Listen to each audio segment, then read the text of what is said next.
बाकी लोग जुड़ते जाएंगे। ठीक है, तो लास्ट क्लास में बच्चों हम लोग एनिमल टिश्यू पढ़ रहे थे और एनिमल टिश्यू में हमने एपिथेलियल टिश्यू के बारे में देखा था। और एपिथेलियल टिश्यू में हमने सिंपल जो है स्क्वेमस एपिथेलियम और सिंपल क्यूबॉइडल एपिथेलियम और उसके बाद सिंपल कॉलमनार एपिथेलियम देखे थे। और इन एपिथेलियम के हमने मॉडिफिकेशंस भी डिस्कस किए थे, जिसमें ब्रेस्ट बॉर्डर एपिथेलियम और सीलिएटेड एपिथेलियम पाया जाता है। ठीक है, आगे इसमें मैं एक दो एपिथेलियम और आपको एडिशनल बताऊंगा।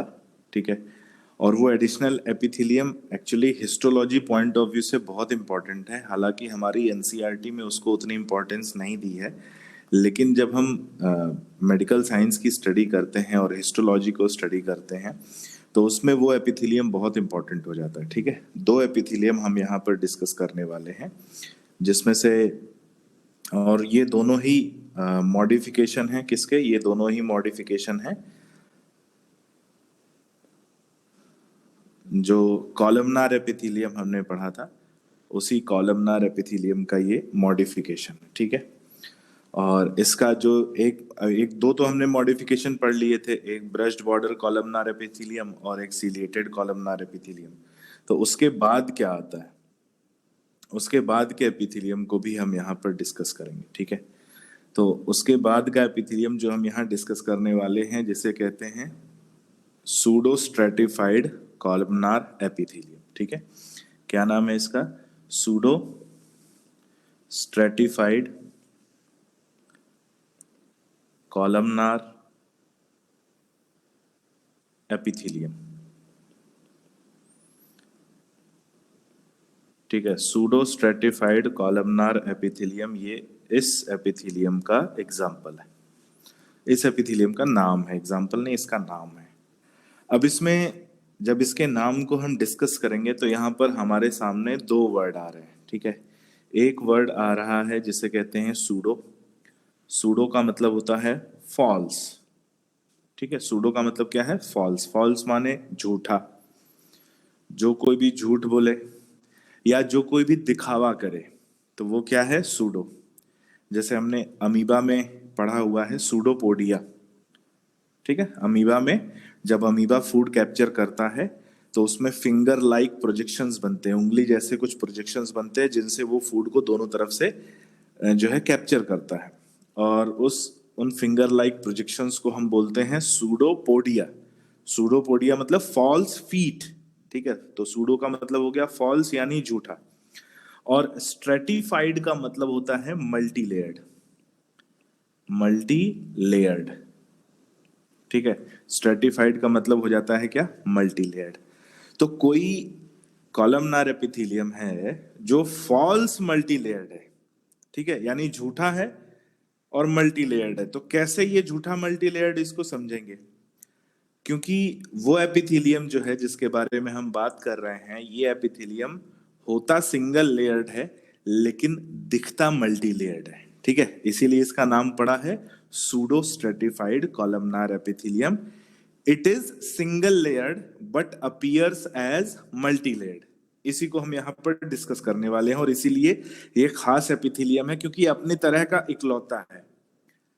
ठीक है, अपनी तरह का इकलौता है और इसलिए ये इंपॉर्टेंट है, जिसका हम डायग्राम यहाँ डिस्कस करने वाले हैं। ठीक है, तो सपोज करो हमारे पास यहाँ एक सेल, एक एपिथेलियम है, ये हम मान लेते हैं हमारा बेसमेंट मेम्ब्रेन है, और इस बेसमेंट मेम्ब्रेन के ऊपर कुछ सेल्स प्रेजेंट हैं। कैसी सेल्स हैं वो, कॉलमनार सेल्स प्रेजेंट हैं। ठीक है, ध्यान से देखना, सेल्स प्रेजेंट हैं, कैसी सेल्स, कॉलमनार सेल्स।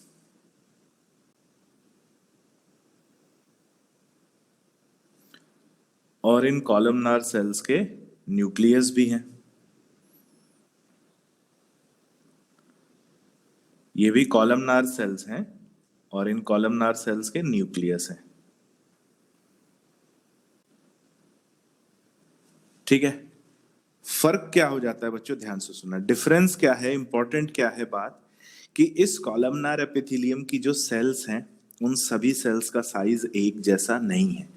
कुछ सेल्स साइज में छोटी हैं और कुछ सेल्स साइज में बड़ी हैं। तो सेल्स जब साइज में छोटी बड़ी हैं तो इनके न्यूक्लियस हमें अलग अलग लेवल पे मिलते हैं। ठीक है, न्यूक्लियस हमें कैसे दिखते हैं? अलग अलग लेवल्स पे दिखते हैं। और जब न्यूक्लियस हमें अलग अलग लेवल्स पर दिखते हैं तो ये हमें कैसी दिखाई देती हैं? Multi layered. ठीक है, और इसीलिए इनका नाम पड़ा है सूडो स्ट्रेटिफाइड कॉलमनार एपिथेलियम। ठीक है, क्या नाम पड़ा है? Pseudo stratified columnar epithelium. तो पॉइंट नोट करेंगे, क्या क्या पॉइंट है इनके बारे में। इंपॉर्टेंट है कि cells are variable in size, variable in size. Cells जो है उनका साइज वेरी करता है और इसलिए न्यूक्लियस इनके डिफरेंट लेवल्स पर मिलते हैं। So nucleus are found at different levels. ठीक है, न्यूक्लियस अलग अलग लेवल्स पर मिलते हैं और न्यूक्लियस अगर अलग अलग लेवल्स पर मिलते हैं तो ये हमें सेल्स कैसी दिखती हैं? मल्टी लेयर्ड दिखती हैं, होती नहीं है। ध्यान से सुनना, मल्टी लेयर्ड दिखती हैं यानी दिखावा करती हैं, यानी they are false multi layered. So cells appears as multi layered. ठीक है, सेल्स कैसी अपीयर होती हैं? Multi layered, but they are single layered. ठीक है, ये होती सिंगल लेयर्ड है लेकिन दिखती कैसी हैं? ये दिखती मल्टी लेयर्ड है और इसीलिए इनका नाम पड़ा है सूडो स्ट्रेटिफाइड कॉलमनार एपिथेलियम। अब ये पाया कहाँ जाता है? तो एग्जाम्पल देखते हैं। ये सूडो स्ट्रेटिफाइड कॉलमनार एपिथेलियम कहाँ मिलता है हमें? Upper part of trachea, trachea के अपर पार्ट में। ठीक है, अपर पार्ट ऑफ ट्रैकिया, और ट्रैकिया की लाइनिंग बनाता है अपर लाइनिंग। लाइनिंग मतलब इनर लेयर बनाता है। ठीक है, और इनर लेयर बनाता है जिसकी वजह से ये क्या करता है? जो भी एयर अंदर जाती है उसके मॉइस्चर कंटेंट को मेंटेन करता है। Maintain the moisture content of inspired air. Function भी याद होना चाहिए, मेंटेन द मॉइस्चर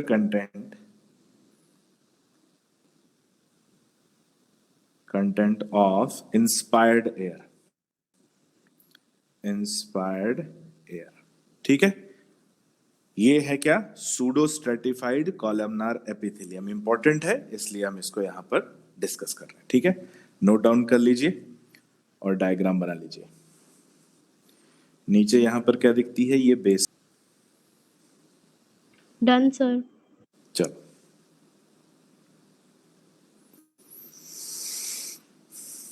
नेक्स्ट इसके बाद एक और एपिथेलियम हम देखेंगे और उसका नाम है, ये भी बहुत इंपॉर्टेंट है, ये भी अपने टाइप का अनोखा है। ठीक है, और नाम है उसका ट्रांजिशनल एपिथेलियम।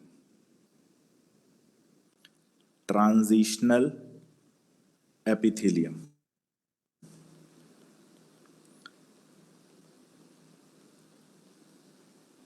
अब नाम को सुनते हैं और नाम से इसका काम समझ में आएगा और ये कहाँ पाया जाता है, इसकी प्रेजेंस कहाँ है बॉडी में, वो भी हमें समझ में आ जाएगा। ठीक है, नाम को सुनते हैं। ट्रांजिशनल एपिथेलियम का मतलब है ऐसा, ट्रांजिशन का मतलब होता है जो अपना हमेशा अपनी पोजीशन को चेंज करता है, जो हमेशा बदलता रहता है। ठीक है, उसे बोलते हैं ट्रांजिशन। जैसे हमने इलेक्ट्रॉन केमिस्ट्री में हम लोग पढ़ते हैं, इलेक्ट्रॉन ग्राउंड स्टेट से एक्साइटेड स्टेट में चला जाता है तो बार बार अपनी जो है ऑर्बिट, या जो आप बोलते हो ऑर्बिटल, वो चेंज करता है। ठीक है, उतना मुझे केमिस्ट्री का भूल गया है, अब नॉलेज अब उतना था पहले, अब भूल गया। ठीक है, तो इलेक्ट्रॉन जैसे ग्राउंड स्टेट से एक्साइटेड स्टेट में जाता है तो उसे ट्रांजिशन स्टेट कहते हैं। फिर जैसे ही वो एनर्जी लूज करता है वापिस आ जाता है। तो ऐसा ही ट्रांजिशनल एपिथेलियम है, एक ऐसा एपिथेलियम जो अपने साइज, अपनी पोजीशन, अपने शेप को चेंज करता है। जैसी जरूरत हो उस जरूरत के मुताबिक वो अपनी शेप, अपनी पोजीशन को जो है चेंज करता है, वो स्ट्रेच कर सकता है, अपने साइज को इंक्रीज कर सकता है एज अकॉर्डिंग टू रिक्वायरमेंट, अपनी रिक्वायरमेंट के अकॉर्डिंग, ठीक है। उसे कहते हैं ट्रांजिशनल एपिथेलियम। तो होता कैसा है हम लोग देखते हैं। ट्रांजिशनल एपिथेलियम एक्चुअली एक ऐसा एपिथेलियम है, अब यहां पर हम बोल सकते हैं कि बाकी सभी एपिथेलियम में हमने बेसमेंट मेम्ब्रेन देखा था, तो ट्रांजिशनल एपिथेलियम जो है वो बेसमेंट मेम्ब्रेन के ऊपर नहीं पाया जाता, वो दूसरे किसी एपिथेलियम के ऊपर पाया जा सकता है। होता कैसा है, सिंगल लेयर्ड है, लेकिन इस एपिथेलियम के नीचे कोई दूसरा एपिथेलियम, ठीक है, पॉलीगोनल या स्ट्रेटिफाइड एपिथेलियम पाया जा सकता है, जिसको हम आगे डिस्कस करने वाले हैं, ठीक है। तो ये सपोज करो बेसमेंट मेम्ब्रेन है, और इस बेसमेंट मेम्ब्रेन के ऊपर कोई भी दूसरी एपिथेलियल सेल है, ठीक है, कोई भी दूसरी एपिथेलियल सेल्स प्रेजेंट है, और जो दूसरी एपिथेलियल सेल्स प्रेजेंट हैं वो कैसी हैं, वो मल्टी लेयर्ड है, ठीक है। ये ट्रांजिशनल एपिथेलियम नहीं है, जो मैं सेल्स आपको बना रहा हूं, ये ट्रांजिशनल एपिथेलियम नहीं है, ये कॉमन एपिथेलियल सेल्स हैं, ये दूसरी कॉमन एपिथेलियल सेल्स हैं जो ट्रांजिशनल एपिथेलियम के नीचे पाई जाती हैं। तो ट्रांजिशनल एपिथेलियम कहाँ होता है, इसके ऊपर। तो इसके ऊपर जो मैं यहाँ पर आपको अम्ब्रेला शेप की ब्लू कलर की सेल्स यहाँ मैं जो बना रहा हूं, ये अम्ब्रेला शेप की सेल्स, ये क्या होती हैं, ये होती हैं ट्रांजिशनल एपिथेलियम, ठीक है। और तो ये ट्रांजिशनल एपिथेलियम तो सिंगल लेयर्ड है, ठीक है। ठीक वैसे ही जैसे अगर हम अम्ब्रेला लें, अभी यहाँ पर मेरे पास तो अम्ब्रेला है नहीं, ठीक है, मान लेते हैं कि मान लो हमारे पास अम्ब्रेला है, वैसे तो अम्ब्रेला जो है वो यहाँ लगे हुए हैं जो मेरे ऊपर लाइट को फोकस किए हैं, लेकिन हम मान लेते हैं कि हमारे पास अम्ब्रेला है, बारिश का मौसम है, सबने अम्ब्रेला देखा होगा, हम उसके कुछ एक होता है उसका पॉइंट होता है, उसको ऊपर उठाते हैं तो अम्ब्रेला खुल जाता है, फिर नीचे करते हैं तो अम्ब्रेला बंद हो जाता है। तो वैसे ही ये transitional epithelium umbrella shape cells होती हैं जो स्ट्रेच करके अपने साइज को इंक्रीज कर सकती हैं, ठीक है। मतलब these cells can stretch up, ये सेल्स स्ट्रेच कर सकती हैं, और इसी वजह से ये बॉडी में ऐसी जगह पर प्रेजेंट होती हैं जहां पर स्ट्रेच आउट होने की जरूरत होती है, जैसे कि यूरिनरी ब्लैडर, ठीक है। यूरिनरी ब्लैडर अगर हम बात करें तो नॉर्मली उसका साइज बहुत छोटा होता है, और जब उसमें यूरिन फिल्ड हो जाता है तो वो अपने साइज को इंक्रीज करने लगता है। ब्लैडर है बलून के जैसा होता है, उसमें यूरिन जैसे जैसे फिलअप होता जाएगा वो अपने साइज को इंक्रीज करता जाएगा। तो इंक्रीज स्ट्रेच किसकी वजह से कर पाएगा, only due to presence of transitional epithelium, ठीक है। और केवल ये यूरिनरी ब्लैडर में ही प्रेजेंट नहीं है, बल्कि मैं बोलूं कि यूरिनल पाथवे में भी प्रेजेंट है। तो अगर हम यूरेटर पढ़ें, यूरेटर हमने सुना होगा, अगर हमने एक्सक्रीटरी सिस्टम पढ़ लिया है तो उसमें हमने यूरेटर सुना होगा, नहीं पढ़ा है तो हमें एक्सक्रीटरी सिस्टम का डायग्राम याद करें, जहां पर दो किडनी प्रेजेंट होती है और किडनी से यूरेटर जो है ट्यूब्स आती हैं और यूरिनरी ब्लैडर में एंटर करती हैं, फिर यूरिनरी ब्लैडर से के लोअर पोर्शन से यूरेथ्रा। तो अगर हम बात करें यूरेटर, यूरिनरी ब्लैडर और यूरेथ्रा, ये तीनों जगह पे हमें मिलता है क्या, ट्रांजिशनल एपिथेलियम, ठीक है। सो ट्रांजिशनल एपिथेलियम को नोट डाउन करते हैं, तो लिखेंगे this epithelium consist of, this epithelium consists of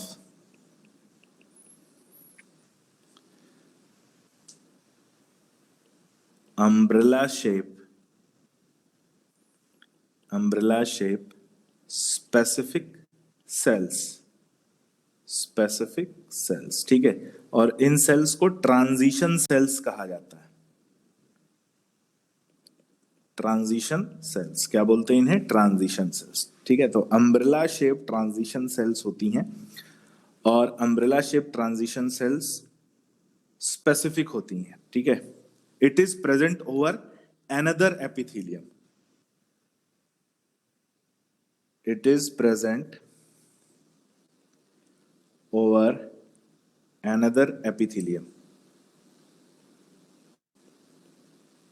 तो ये डायरेक्टली, ठीक है, याद रखना, ये डायरेक्टली बेसमेंट मेम्ब्रेन के ऊपर नहीं पाया जाता, बेसमेंट मेम्ब्रेन यहां नीचे है, ठीक है, ये डायरेक्टली बेसमेंट मेम्ब्रेन के ऊपर नहीं पाया जाता, और ये किसी दूसरे एपिथेलियम के ऊपर है।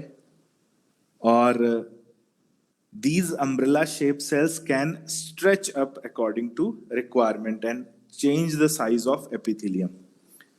So these cells can stretch up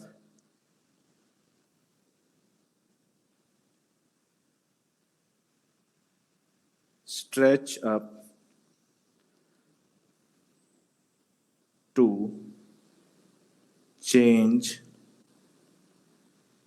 the size of epithelium. ठीक है, एपिथेलियम के साइज को चेंज करने के लिए ये स्ट्रेच कर सकती हैं। और कहाँ पाई जाती हैं? Example, urinal pathway. ठीक है, जब हम यूरिनल पाथवे की बात करेंगे, जैसे एग्जाम्पल अगर हम नोट करें, एग्जाम्पल यूरेटर में मिलेगा, ठीक है, यूरेटर में मिलेगा, यूरिनरी ब्लैडर में मिलेगा, यूरिनरी ब्लैडर में मिलेगा, और हमने बोला यूरेथ्रा में मिलेगा। क्या ये यूरिनरी पार्ट के अलावा कहीं और पाया जाता है? तो नहीं, यूरिनरी पाथवे या यूरिनल पाथवे के अलावा ये और कहीं नहीं पाया जाता। यानी आप मेरी बात से एग्री करोगे कि ये जो एपिथेलियम है ये यूरिन के रिलीज होने से ही रिलेटेड है, यानी ये केवल और केवल यूरिन से रिलेटेड है। इसीलिए इस एपिथेलियम को यूरोथीलियम भी कहा जाता है, नाम याद रखना। This transitional epithelium is only involve with, किसके साथ इन्वॉल्व है? यूरिनल पाथवे, और इसलिए इसे यूरोथीलियम भी कहते हैं। ठीक है, नोट डाउन कर लो।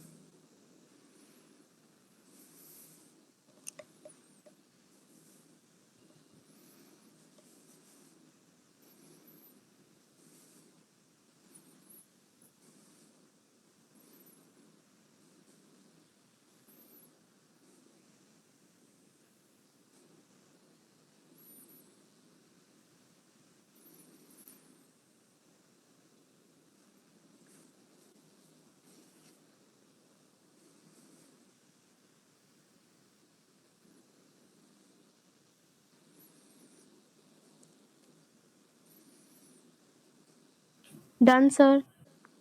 चलो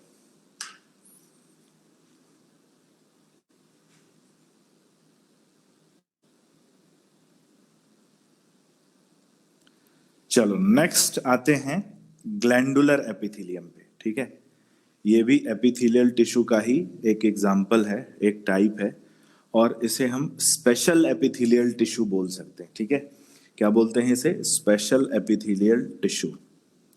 और स्पेशल एपिथेलियल टिश्यू का मतलब है ग्लैंडुलर एपिथेलियम, तो हम इसे बोलते हैं स्पेशल एपिथेलियम।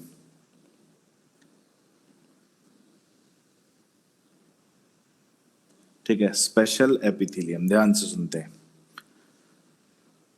ग्लैंड्स क्या होती हैं? सबसे पहले ये जानने की कोशिश करें कि ग्लैंड्स क्या होती हैं, किसको ग्लैंड्स कहते हैं, और हमारी बॉडी में ये क्या काम करती हैं, क्यों प्रेजेंट होती हैं, और कितने टाइप्स की होती हैं। ठीक है, यही हमें अब यहां पर जानना है। तो आज की क्लास आपकी बहुत इंपॉर्टेंट होने वाली है। किसके रिलेटेड? भाई ग्लैंड्स के रिलेटेड। ग्लैंड्स के बारे में आज आपको फुल नॉलेज यहां से लेके जाओगे। ठीक है, अगर हम सबसे पहले बात करें कि ग्लैंड्स होती क्या हैं, तो glands are specialised tissue that secrete a particular substance. ठीक है, ऐसे स्पेशलाइज्ड टिश्यू जो एक पर्टिकुलर सब्सटेंस को सिक्रीट करते हैं उन्हें ग्लैंड्स कहा जाता है। ठीक है, क्या कहा जाता है? ग्लैंड्स कहा जाता है। तो जब ये स्पेशलाइज्ड टिश्यू एक खास सब्सटेंस का सिक्रीशन करेंगे तो उस सब्सटेंस को रिलीज भी करेंगे, उन्हें उसको उसका प्रोडक्शन भी करेंगे, उसकी मैन्युफैक्चरिंग भी करेंगे और उसको रिलीज भी करेंगे। तो ग्लैंड्स की पूरी कहानी, क्या ये बनाते हैं, कौन सा सब्सटेंस बनाते हैं और उसको कैसे रिलीज करते हैं, इन्हीं सब पॉइंट से रिलेटेड है। ध्यान से सुनते हैं। So glands are specialised tissue that secrete a particular substance, कोई भी पर्टिकुलर सब्सटेंस सिक्रीट कर रहे हैं। और टाइप्स ऑफ ग्लैंड की बात करें, ठीक है, टाइप्स ऑफ ग्लैंड में वैसे तो इसके इसका एक लंबा चौड़ा क्लासिफिकेशन है, अलग अलग बेसिस पर हम इसे अलग अलग फॉर्म में क्लासिफाई करते हैं और उन सभी को हम यहाँ पर डिस्कस करेंगे। लेकिन जो सबसे पहला क्लासिफिकेशन हम देखते हैं कि कोई ग्लैंड यूनिसेलुलर है या मल्टी सेलुलर है। ठीक है, तो नंबर ऑफ सेल्स के बेसिस पर, ध्यान से सुनना, नंबर ऑफ सेल्स के बेसिस पर हमें ग्लैंड्स दो तरह की मिलती हैं, एक यूनिसेलुलर ग्लैंड और एक मल्टी सेलुलर ग्लैंड। ठीक है, दो तरह की ये सेल्स मिलती हैं। यूनिसेलुलर ग्लैंड्स क्या होती हैं? यूनिसेलुलर ग्लैंड्स ऐसी होती हैं,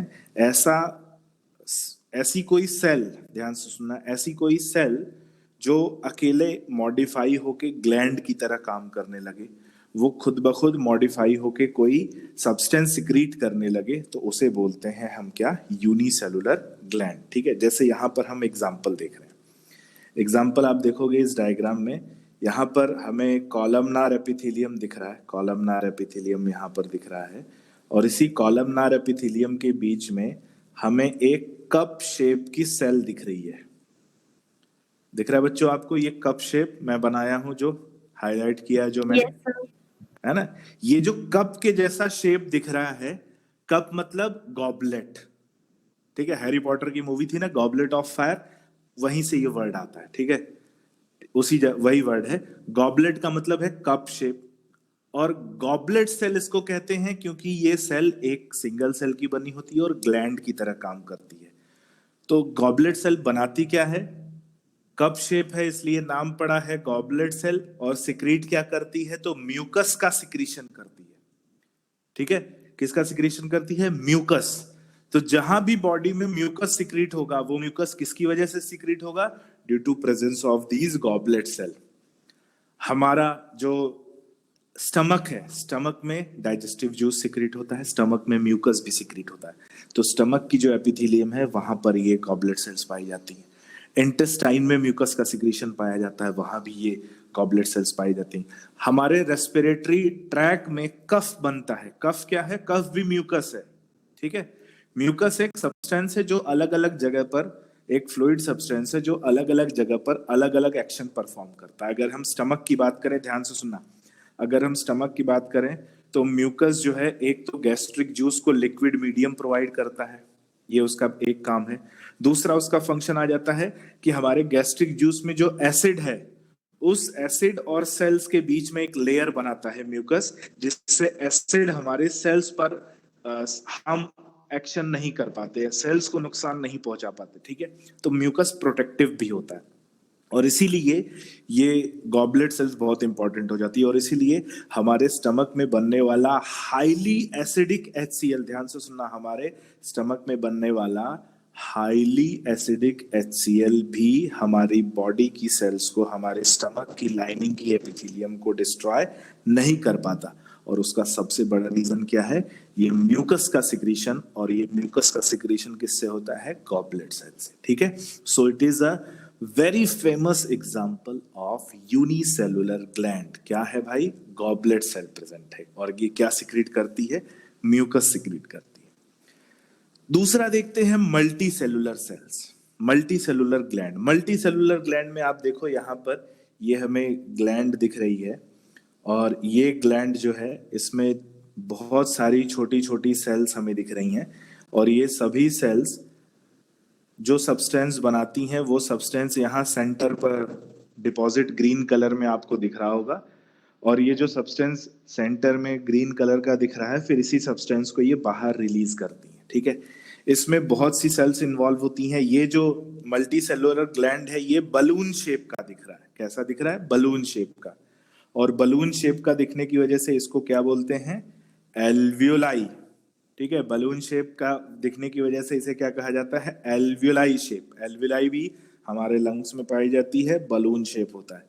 तो ये जो मल्टी सेलुलर ग्लैंड है, it is what, it contain cluster of cells, और एग्जांपल इसका है सलाइवरी ग्लैंड। वैसे तो बहुत सारे एग्जांपल है, ठीक है, बहुत सारे एग्जांपल हैं किसके? मल्टी सेलुलर ग्लैंड के, क्योंकि केवल गॉबलेट सेल को छोड़ दो तो बाकी सारी ग्लैंड मल्टी सेलुलर है। ठीक है, बाकी सारी ग्लैंड जो है वो मल्टी सेलुलर है। गॉबलेट सेल्स जो है ये सिंगल सेलुलर ग्लैंड है। और इसके अलावा जैसे सलाइवरी ग्लैंड हो गया, या हम थायराइड की बात करें, हम लिवर की बात करें, पैंक्रियास की बात करें, थाइमस की बात करें, पैराथायराइड की बात करें, ठीक है, और पिट्यूटरी की बात करें, पीनियल ग्लैंड की बात करें, हाइपोथैलेमस की बात करें, टेस्टिस, ओवरी, प्लासेंटा, ये सभी अलग अलग तरह की ग्लैंड हैं और and these all are multi cellular gland, ठीक है। तो ये एक पहला क्लासिफिकेशन है किसका, ग्लैंड का, ऑन द बेसिस ऑफ किस बेस पर, नंबर ऑफ सेल, या इधर दे आर यूनिसेलुलर और दे आर मल्टी सेलुलर, ठीक है। नोट कर लो बच्चों से, स्क्रीनशॉट भी ले लेना।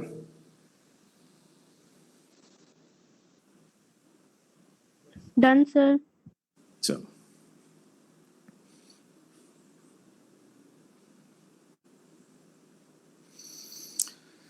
नेक्स्ट एक और क्लासिफिकेशन आता है on the basis of shape of gland. ध्यान से सुनना बेटा, on the basis of shape of gland, कि कोई भी ग्लैंड ट्यूब शेप की है तो ट्यूबुलर, बलून शेप की है तो एल्व्यूलर, और अगर किसी ग्लैंड में दोनों शेप पाए जाते हैं तो उसे कहते हैं मिक्स्ड ग्लैंड, ठीक है। तो देखते हैं कौन कौन सी ग्लैंड और ये कहाँ कहाँ पाई जाती हैं बॉडी में, और इनका थोड़ा सा डिस्क्रिप्शन हम लोग देखते हैं, ठीक है। सबसे पहले हम देखेंगे, यहाँ पर एक ग्लैंड हमें दिख रही है और इस ग्लैंड को हम कह रहे हैं कि ये जो ग्लैंड है ये ट्यूब शेप की दिख रही है। बच्चों दिख रही है ट्यूब शेप की आपको, ठीक है, ट्यूब शेप की ये ग्लैंड दिख रही है, तो इसे कहते हैं सिंपल ट्यूबुलर ग्लैंड, ठीक है। क्या बोलते हैं, सिंपल ट्यूबुलर ग्लैंड। और ये जो सिंपल ट्यूबुलर ग्लैंड है ये बॉडी में कहाँ पाई जाती है, मिल्क प्रोडक्शन करने वाली ग्लैंड जो है, जिसे हम मैमरी ग्लैंड कहते हैं। Mammary gland is a simple tubular gland. इसमें कई सारे ऐसे ट्यूब्यूल्स प्रेजेंट होते हैं और वो सभी ट्यूब्यूल्स एक साथ बाइंड होते हैं, एक साथ जुड़ते हैं, जिनकी सबकी अलग अलग डक्ट पाई जाती है। तो मेमरी ग्लैंड का जब हम माइक्रोस्कोपिक एग्जामिनेशन देखेंगे तो उसमें हमें ट्यूब शेप की ग्लैंड दिखेगी और इसलिए इसका नाम है सिंपल ट्यूबुलर ग्लैंड। दूसरा सबसे इंपॉर्टेंट, ठीक है, सबसे इंपॉर्टेंट क्यों, क्योंकि जहां तक ग्लैंड के हिस्टोलॉजिकल डायग्राम की बात है तो यूनिसेलुलर मल्टी सेलुलर के बाद यही एक डायग्राम जो है एनसीईआरटी में बना हुआ है, ठीक है, और इसका नाम है ब्रांच ट्यूबुलर ग्लैंड। इसमें ट्यूब्यूल्स तो प्रेजेंट हैं लेकिन ये ट्यूब्यूल्स क्या है, ब्रांच्ड हैं। और ये अकेला ऐसे शेप की बात करें तो अकेला ऐसा शेप है जिसका डायग्राम एनसीईआरटी में बना हुआ है as an example of gastric gland, ठीक है। गैस्ट्रिक ग्लैंड जो हमारे स्टमक की वॉल में प्रेजेंट होती हैं वो कैसी होती हैं, ब्रांच ट्यूबुलर ग्लैंड होती हैं और क्या सिक्रीट करती हैं, गैस्ट्रिक जूस का सिक्रीशन करती हैं। तो हमारे स्टमक में जो गैस्ट्रिक जूस बनता है वो इन्हीं गैस्ट्रिक ग्लैंड से बनता है। और गैस्ट्रिक ग्लैंड का शेप कैसा होता है, मोस्ट इंपॉर्टेंट ग्लैंड के फॉर्म में इसको याद करना, मोस्ट इंपॉर्टेंट, ठीक है, क्योंकि ये डायग्राम से पूछता है, यहां इस चैप्टर में भी पूछेगा और डाइजेस्टिव सिस्टम चैप्टर में भी पूछेगा, दोनों चैप्टर से रिलेटेड है इसलिए इसकी इंपॉर्टेंस ज्यादा बढ़ जाती है। तो सिंपल ब्रांच ट्यूबुलर या सिंपल, हम बोल सकते हैं इसको ब्रांच ट्यूबुलर या सिंपल ब्रांच ट्यूबुलर ग्लैंड, ठीक है। आप यहां पर इसका शेप देख सकते हो, ट्यूब्स हैं और ट्यूबुलर स्ट्रक्चर में ब्रांचिंग पाई जा रही है, ठीक है। तीसरा ग्लैंड आता है जिसको बोलते हैं simple coiled tubular gland. Coiled क्यों, क्योंकि ये ग्लैंड तो ट्यूबुलर है लेकिन इसके शेप में कॉइलिंग पाई जा रही है, ठीक है। इसका शेप जो है लॉन्ग ट्यूब है लेकिन वो घुमा हुआ है, और घुमा हुआ है, सिंगल है, तो इसीलिए इसे सिंपल ट्यूबुलर ग्लैंड कह रहे हैं। कहाँ पाया जाता है भाई, हमारी स्किन में पाया जाता है। और स्किन में ये ग्लैंड किस नाम से पाई जाती है, तो इसका नाम है सिबेशियस ग्लैंड, ठीक है। स्किन में ये किस नाम से पाई जाती है, सिबेशियस ग्लैंड, नाम याद रखना। सिबेशियस ग्लैंड हमारी स्किन में ऑयल सिक्रीट करती है।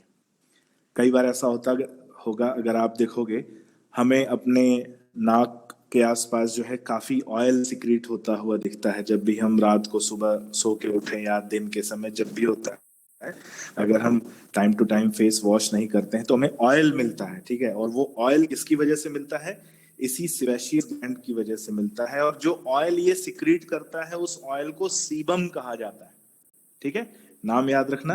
The oil which is secreted by sebaceous gland is known as sebum. ये बड़ा फेमस नाम है, इसको भूलना नहीं। और इसी ग्लैंड में, ध्यान से सुनना, इसी ग्लैंड में अगर ब्लॉकेज हो जाए, ये सीबम जो है अंदर ऑयल जो है ये सॉलिडिफाई हो जाए, ब्लॉक हो जाए, तो क्या बनता है? तो एक्ने बनते हैं, मुहासे बनते हैं, जिसको हम बोलते हैं एक्ने या पिंपल्स बनते हैं। ठीक है, तो ये याद रखना कि जो एक्ने बनता है, जो पिंपल्स बनते हैं, they form due to blockage of these sebaceous gland. इन्हीं सिबेशियस ग्लैंड के ब्लॉकेज की वजह से बनते हैं। तो हमें, अगर किसी की ऑयली स्किन है, एक मेरी तरफ से एक रिकमेंडेशन है, अगर किसी की ऑयली स्किन है, ठीक है, और बहुत ज्यादा ऑयल सिक्रीशन होता है और उसे पिंपल्स या हम जिसको एक्ने बोलते हैं, एक्ने का फॉर्मेशन होता है, तो उन्हें टाइम टू टाइम अपने फेस को रेगुलरली वॉश करते रहना चाहिए, जिससे कि ये ब्लॉकेज ना हो। क्योंकि अगर ये ग्लैंड यहाँ ऊपर से ब्लॉक हो जाती है तो इसके अंदर का सब्सटेंस जो है भरता जाता है, वो भर जाता है, जो भी ऑयल ये सिक्रीट करता है, और ऑयल जब फिल हो जाता है तो ये ग्लैंड ऊपर की तरफ स्वेल कर जाती है, और स्वेल कर जाती है तो किस फॉर्म में दिखती है? पिंपल्स के फॉर्म में। ठीक है, बहुत इंपॉर्टेंट है ये भी।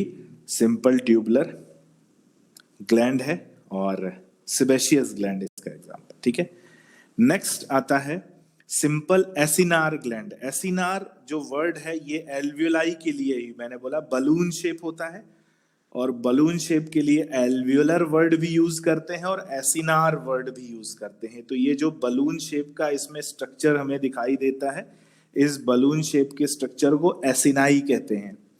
तो अगर बलून शेप बोले या एल्वियोलाई शेप बोले या एसिनाई, तीनों नाम एक ही है। इसे हम क्या बोलते हैं? सिंपल एल्वियोलर ग्लैंड भी बोल सकते हैं, या सिंपल एसिनाई या एसिनार ग्लैंड भी बोल सकते हैं। और ये पाई जाती है कहाँ पे? इंटेस्टाइन में पाई जाती है। ठीक है, इंटेस्टाइन में जो डाइजेस्टिव जूस सिक्रीट होता है, अलग अलग उसके कंपोनेंट्स होते हैं, वो इसी ग्लैंड से सिक्रीट होता है। और फिर एक लास्ट आता है एग्जाम्पल किसका? सिंपल ब्रांच एल्वियोलर, यानी यहाँ पर कई बलून हैं और ये बलून क्या है? आपस में इनमें ब्रांचिंग पाई जा रही है। ठीक है, कई बलून्स हैं और वो ब्रांच हो गए, तो क्या हो गया? सिंपल ब्रांच्ड एल्वियोलर या सिंपल ब्रांच्ड एसिनार ग्लैंड। और इसका एग्जांपल हमारी सलाइवरी ग्लैंड होती है, जो कि एक बड़ी मल्टी सेलुलर ग्लैंड है जो सलाइवा का सिक्रीशन करती है। ठीक है, तो शेप के बेस पर जो हमारे बॉडी में एक ग्लैंड्स पाई जाती है, उनके ये टाइप्स हैं। आप इनको चाहे तो आप बना भी सकते हैं या नोट डाउन कर सकते हैं और स्क्रीनशॉट भी ले लीजिए।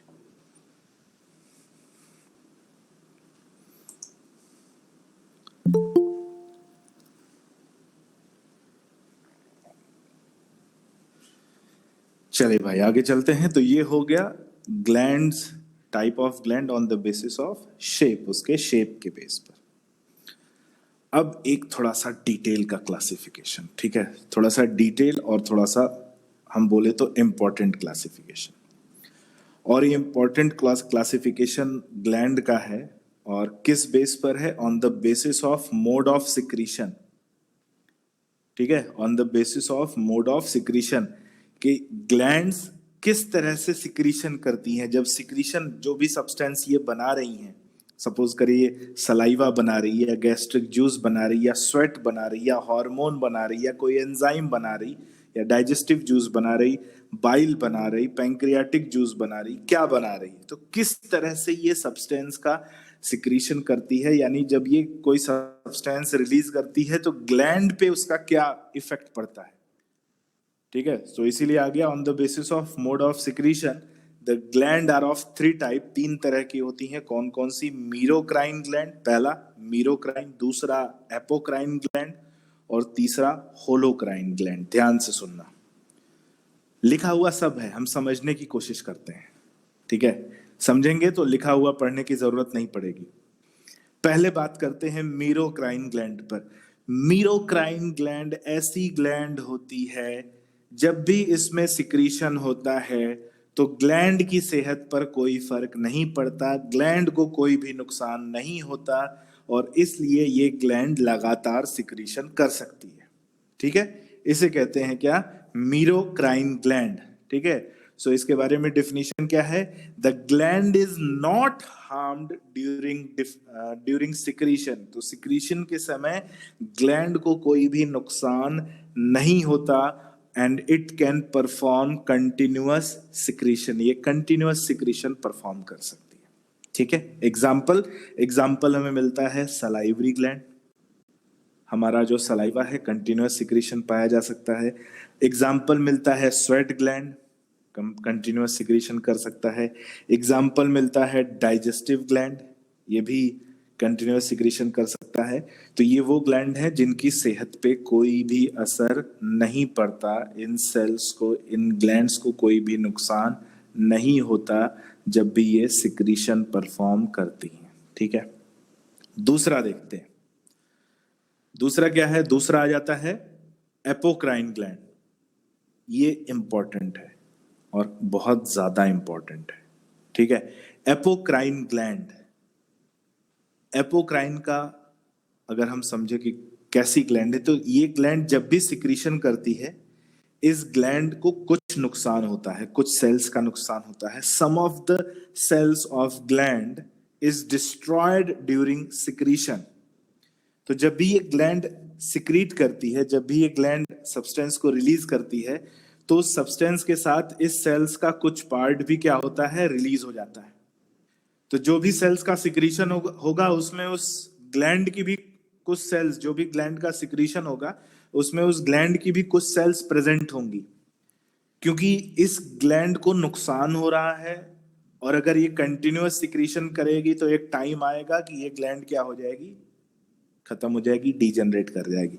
और इसलिए ये कंटिन्यूअस सिक्रीशन नहीं कर सकती, क्योंकि इस ग्लैंड को अपने आप को रिपेयर करने के लिए थोड़ा सा टाइम चाहिए।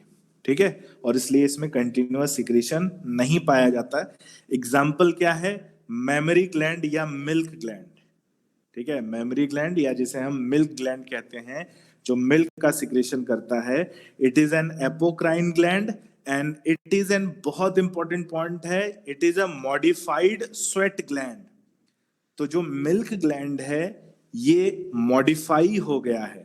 ठीक है, ये पहले क्या था? स्वेट ग्लैंड था, जो अब मॉडिफाई होके मिल्क का सिक्रीशन करने लगा है, और क्या बन गया है? एपोक्राइन ग्लैंड बन गया है, जिसके हर एक सिक्रीशन के समय कुछ ना कुछ नुकसान उसकी सेल्स का होता है। तो भाई एनिमल सेल्स हैं, और मिल्क में अगर एनिमल सेल्स प्रेजेंट हैं, तो जो भी मिल्क को कंज्यूम करता है, बेटा याद रखना ध्यान से, जो भी मिल्क को कंज्यूम करता है, जो भी मिल्क प्रोडक्ट यूज करता है, तो उसकी बॉडी में ये सेल्स भी तो जाती होंगी। एग्री कर रहे हो मेरी बात से? क्यों बच्चों? अगर Yes, कोई sir. मिल्क यस सर, है ना, तो अगर कोई मिल्क कंज्यूम कर रहा है तो उसकी बॉडी में ये सेल्स भी जाएंगी। यानी दुनिया का हर एक आदमी जो भी दूध पीता है, मिल्क कंज्यूम करता है, वो वेजिटेरियन नहीं है। तो milk is not a vegetarian food, milk vegetarian food नहीं है, याद रखना। उसमें एनिमल सेल्स प्रेजेंट हैं, जो ग्लैंड थी ग्लैंड की सेल्स प्रेजेंट हैं, और जो कंज्यूम कर रहा है। इसीलिए जो कॉन्सेप्ट आया था ना वीगन होने का, तो वीगन में मिल्क इंक्लूड नहीं है। अगर कोई मिल्क कंज्यूम करता है तो वो वीगन नहीं है, या हम बोले तो वो वेजिटेरियन अपने को ना माने। ठीक है, क्योंकि मिल्क जो है वो वेजिटेरियन फूड नहीं है, जहां तक साइंस का सवाल है, जहां तक हिस्टोलॉजी का सवाल है। ठीक है, तो ये बात ध्यान में रख लेना। तीसरी बात करते हैं। तीसरा ग्लैंड है होलोक्राइन ग्लैंड। नाम याद रखना, मीरोक्राइन, एपोक्राइन, और अब तीसरा आ गया होलोक्राइन ग्लैंड। होलोक्राइन ग्लैंड ऐसी ग्लैंड है जो जब भी सिक्रीशन करती है तो पूरी की पूरी ग्लैंड ही डिस्ट्रॉय हो जाती है। ठीक है, whole of the gland is destroyed during secretion. अब जब पूरी की पूरी ग्लैंड डिस्ट्रॉय हो गई तो दोबारा तो सिक्रीट कर नहीं पाएगी, तो ये ग्लैंड एक ही बार सिक्रीशन करती हैं। They secrete only once in their life span, और उन्हें कहा जाता है होलोक्राइन ग्लैंड।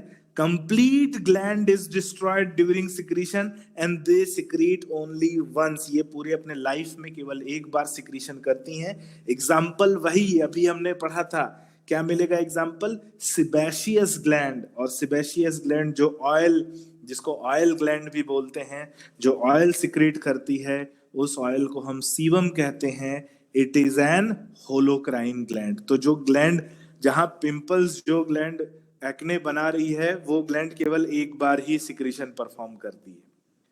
तो वो जब डिस्ट्रॉय हो जाएगी तो वहां अगर दूसरी ग्लैंड बनेगी तो वो सिक्रीशन करेगी, और इसीलिए ये क्या कहलाती है, होलोक्राइन ग्लैंड कहलाती है। ठीक है, तो ये ग्लैंड का क्लासिफिकेशन है किस बेस पर, मोड ऑफ सिक्रीशन के बेस पर। ठीक है, इसको आप नोट कर डालिए। किसी को कुछ डाउट हो तो पूछ सकते हैं बेटा। समझ में आया ये तीनों ग्लैंड बच्चों? Yes sir. चलो नोट कर लो इसको।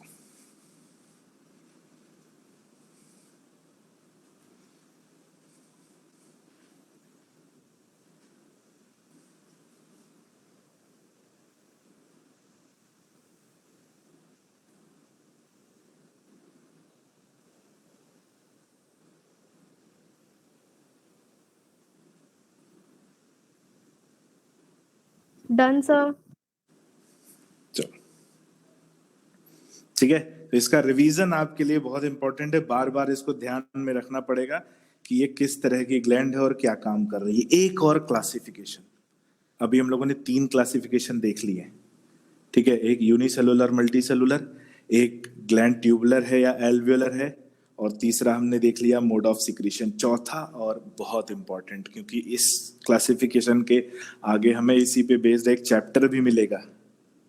ठीक है, हाँ बेटा, cow milk is also non, कोई भी मिल्क है अगर मिल्क सिक्रीट हो रहा है तो वो एपोक्राइन ग्लैंड से ही सिक्रीट हो रहा है।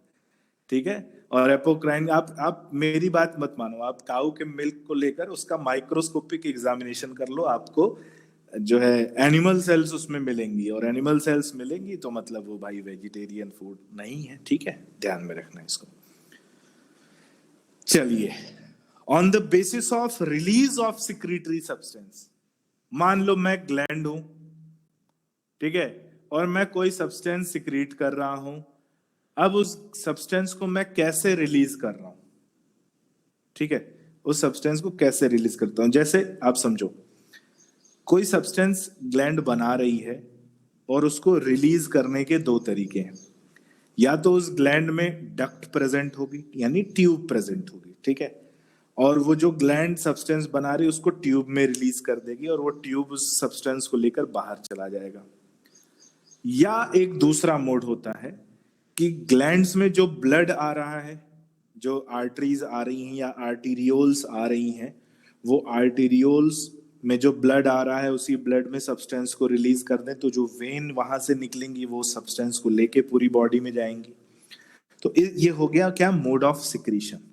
तो मोड ऑफ सिक्रीशन के बेस पर ग्लैंड्स 3 तरह की होती हैं, एक एक्सोक्राइन ग्लैंड, एक एंडोक्राइन ग्लैंड, और तीसरा होता है मीजोक्राइन ग्लैंड। ठीक है, कौन कौन सी होती हैं? Exocrine gland, endocrine gland and mesocrine gland. और देखने की कोशिश करते हैं कि ये तीनों ग्लैंड कैसी हैं और इन ग्लैंड्स में क्या खास बात है। ठीक है, सबसे पहले देखते हैं एक्सोक्राइन ग्लैंड को।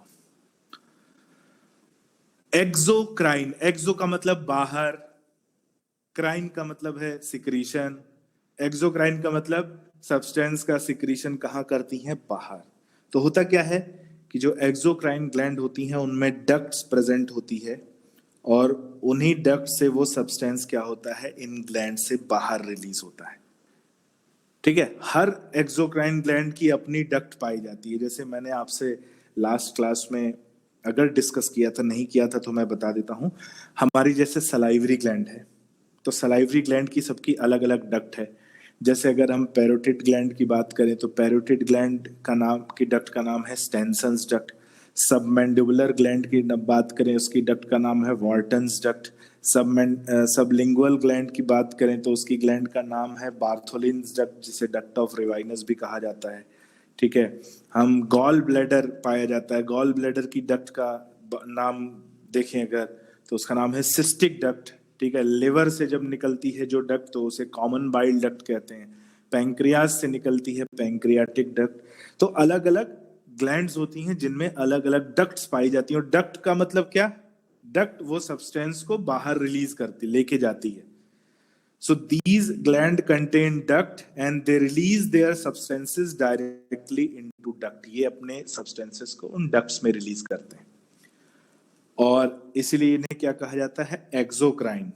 अब एक important part कि ये जो एक्सोक्राइन ग्लैंड होती हैं ये जनरली, ठीक है, हम एक्सेप्शंस की बात नहीं कर रहे, जनरली ये या तो म्यूकस सिक्रीट करेंगी या डाइजेस्टिव जूस सिक्रीट करेंगी या स्वेट सिक्रीट करेंगी और मिल्क सिक्रीट करेंगी, ऑयल सिक्रीट करेंगी, कुछ भी करेंगी, लेकिन हार्मोन सिक्रीट नहीं करेंगी, ये याद रखना, ठीक है। एक्सोक्राइन ग्लैंड सब कुछ सिक्रीट करेंगी, किसको छोड़ के, हार्मोन को छोड़ के। हार्मोन सिक्रीट नहीं करती।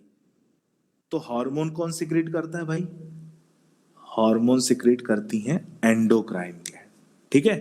तो एक्सोक्राइन याद रखना, हार्मोन को छोड़ के कुछ भी सिक्रीट करवा लो इनसे।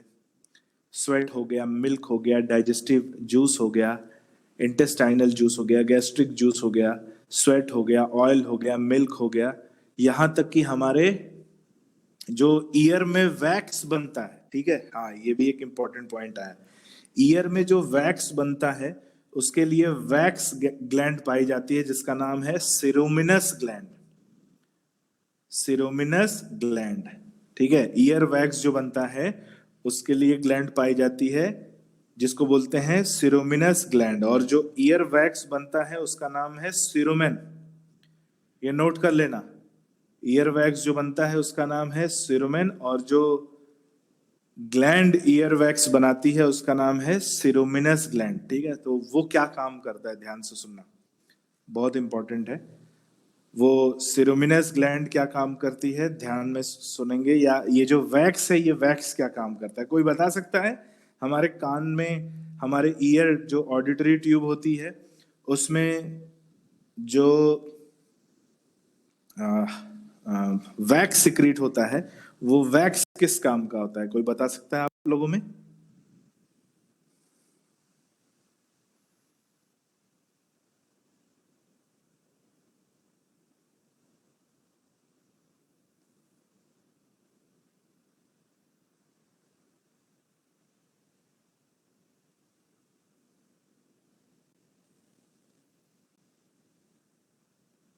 नहीं मालूम, चलो ठीक है, हम बताते हैं आपको, ठीक है।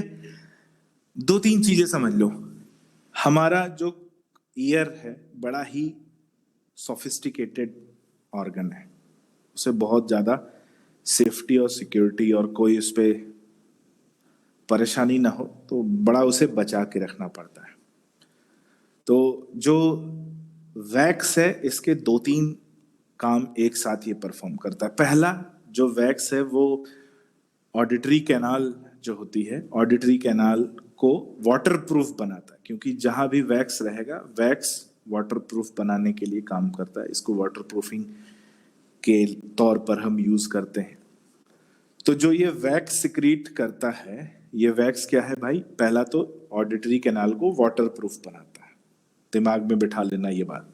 दूसरा, इस वैक्स की एक स्टिंकिंग स्मेल होती है, ठीक है, और इंसेक्ट्स वगैरह के लिए ये स्टिंकिंग स्मेल बहुत ही इरिटेटिंग होती है और इसका टेस्ट भी एनिमल इंसेक्ट्स वगैरह के लिए बहुत इरिटेटिंग होता है। तो इंसेक्ट्स वगैरह कान में ना घुस जाए, क्योंकि कान में घुस जाएंगे इंसेक्ट्स तो कुछ दिक्कत हो सकती है, कुछ परेशानी कॉज कर सकते हैं।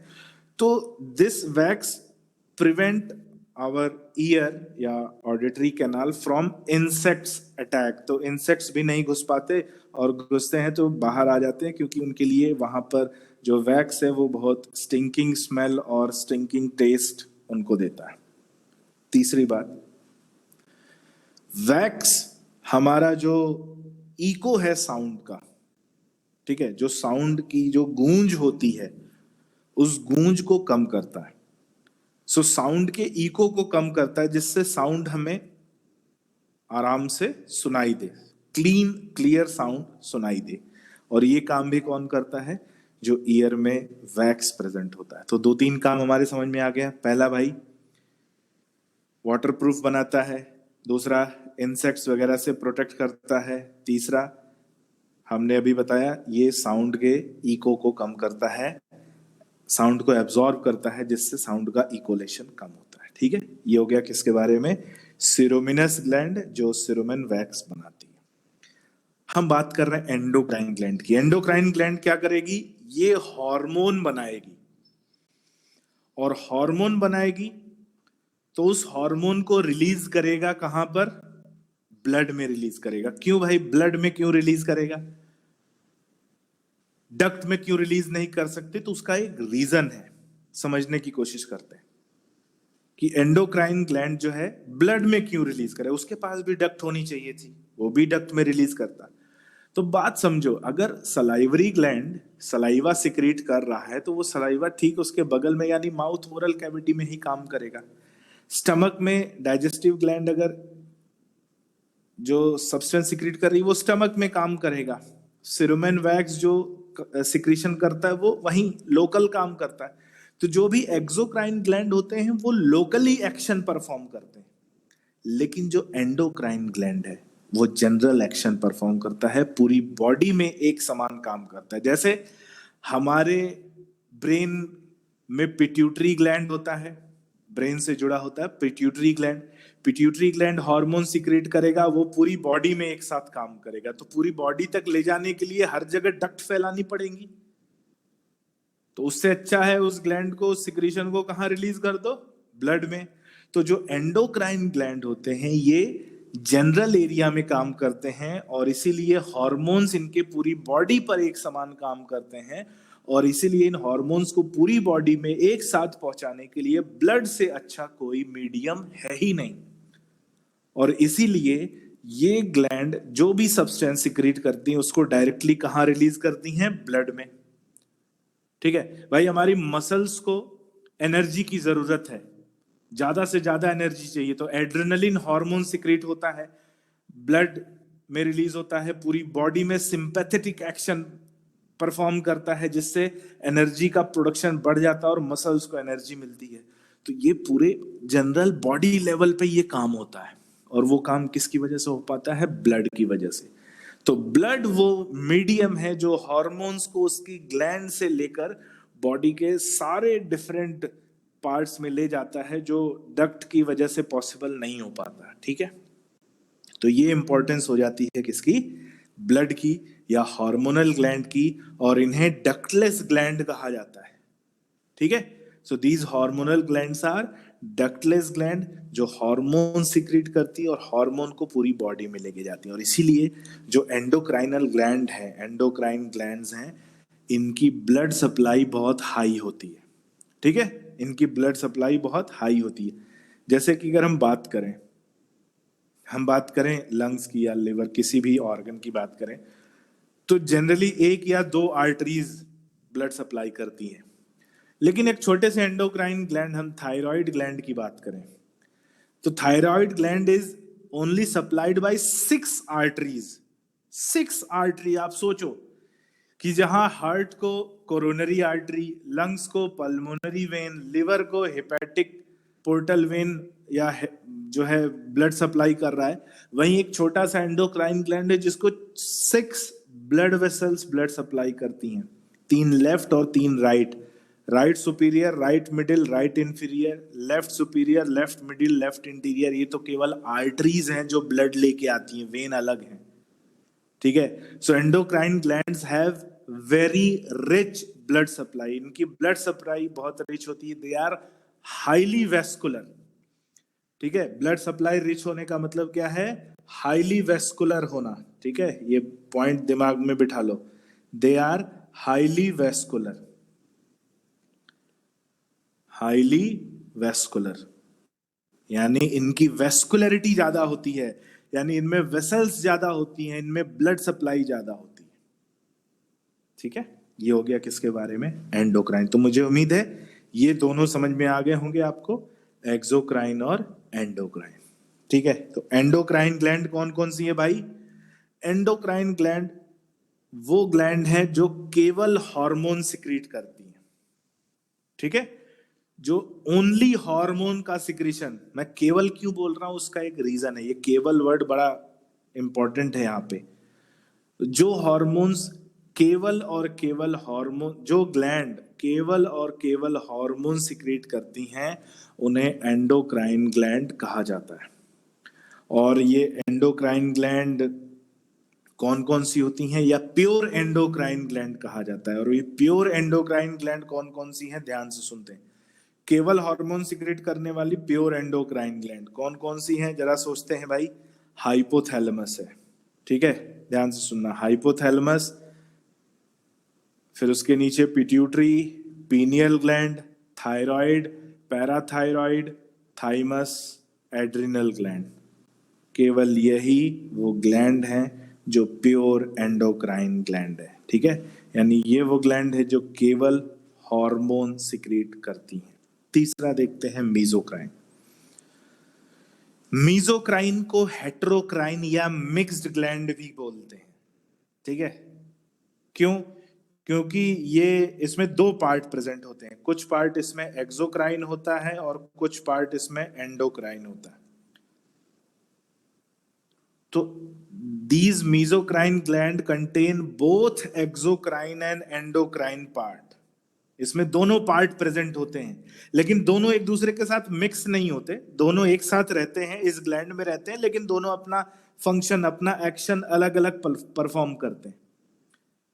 इसलिए कंफ्यूज मत होना कि बोलने लगना सर यहाँ पे दोनों ग्लैंड, इसमें दोनों पार्ट प्रेजेंट है तो यहाँ जो हार्मोन है वो डक्ट से रिलीज होगा। नहीं, इसमें दोनों पार्ट प्रेजेंट हैं, तो जो एक्सोक्राइन पार्ट होगा उसका सिक्रीशन डक्ट से रिलीज होगा, जो एंडोक्राइन पार्ट होगा उसका सिक्रीशन ब्लड से रिलीज होगा, ठीक है। कंफ्यूजन नहीं करना। इसमें जो है पार्टीशन होता है। पार्टीशन मतलब एक्सोक्राइन पार्ट आप अपना काम अलग करें, एंडोक्राइन पार्ट आप अपना काम अलग करें, लेकिन दोनों एक साथ प्रेजेंट होते हैं। So they contain both exocrine and endocrine part. इसमें दोनों ही पार्ट प्रेजेंट हैं, चाहे हम एक्सोक्राइन की बात करें या एंडोक्राइन की बात करें। और एग्जाम्पल इसमें हमें क्या मिलता है भाई, पैंक्रियाज। हम जब एंडोक्राइन सिस्टम पढ़ेंगे, एंडोक्राइन ग्लैंड के ऊपर एक पूरा चैप्टर है जिसको हम बोलते हैं केमिकल कंट्रोल एंड कोऑर्डिनेशन। आप देखोगे अपनी बुक में केमिकल कंट्रोल एंड कोऑर्डिनेशन है, उसमें केवल हम इस एंडोक्राइन ग्लैंड और मीजोक्राइन ग्लैंड के बारे में पढ़ेंगे, यानी कौन कौन से हार्मोन सिक्रीट होते हैं।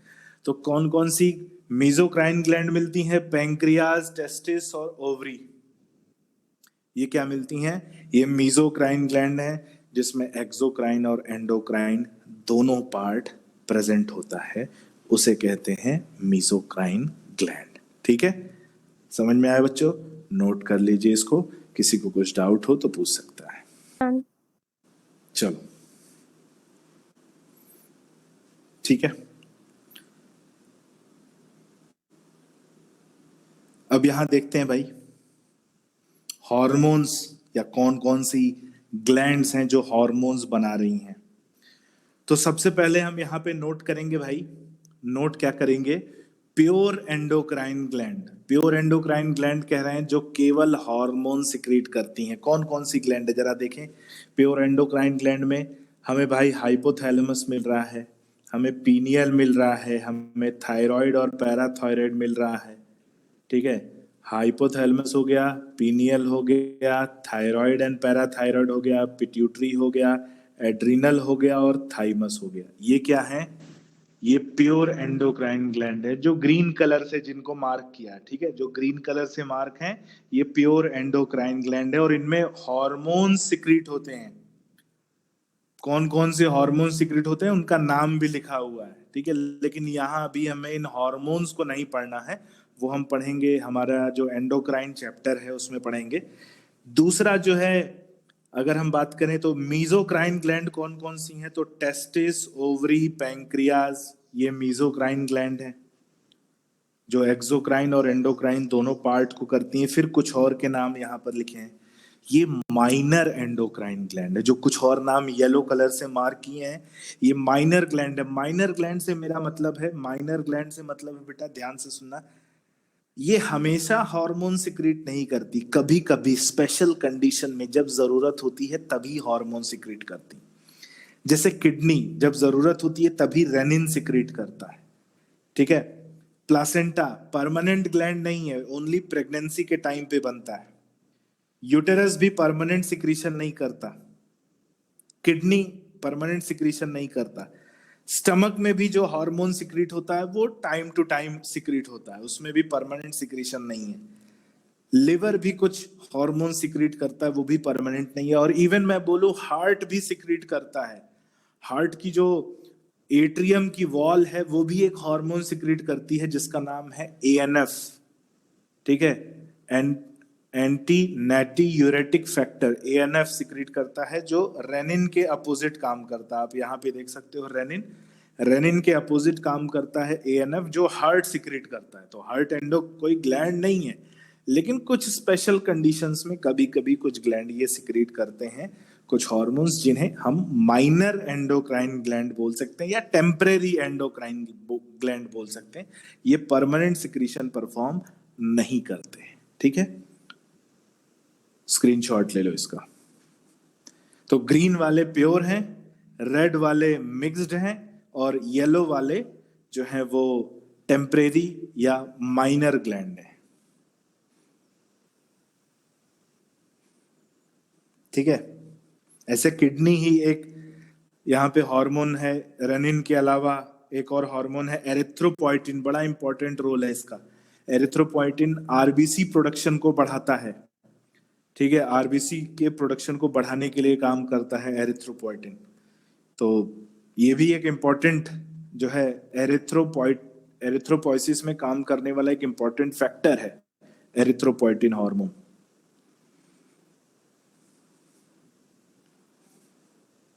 Sir done. ठीक है,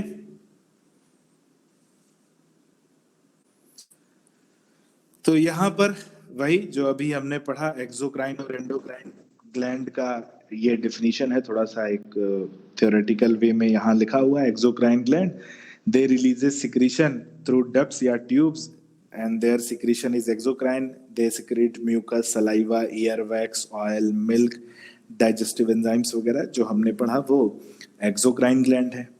एंडोक्राइन ग्लैंड में दे प्रोड्यूस हार्मोन्स, ये हार्मोन्स का सिक्रीशन करते हैं। तो हमने अभी देखा कि कौन कौन से एंडोक्राइन ग्लैंड्स होती हैं और वो कौन कौन से हार्मोन सिक्रीट करती हैं, ठीक है। तो यहाँ हमारा ग्लैंड खत्म होता है और नेक्स्ट क्लास में हम लोग बच्चों स्टार्ट करेंगे कंपाउंड एपिथेलियम, ठीक है। यहाँ हमारा सिंपल एपिथेलियम खत्म होता है। नेक्स्ट क्लास में हम लोग लेके डिस्कस करेंगे और आगे बढ़ेंगे, किसको लेके चलेंगे, कंपाउंड एपिथेलियम। तो कभी ये क्वेश्चन आए कि ग्लैंड्स आर टाइप ऑफ, तो ग्लैंड्स जो है एपिथेलियल टिश्यू का टाइप है, ठीक है, और स्पेशल एपिथेलियल टिश्यू है। ये ना सिंपल है ना कंपाउंड है, ये स्पेशल एपिथेलियल टिश्यू है जिसको हम बोल रहे हैं ग्लैंडुलर एपिथेलियम, ठीक है। तो आज की क्लास को यहीं एंड करते हैं बच्चों। आपको कुछ डाउट हो तो पूछ सकते हो, अदरवाइज आप क्लास लीव कर सकते हो।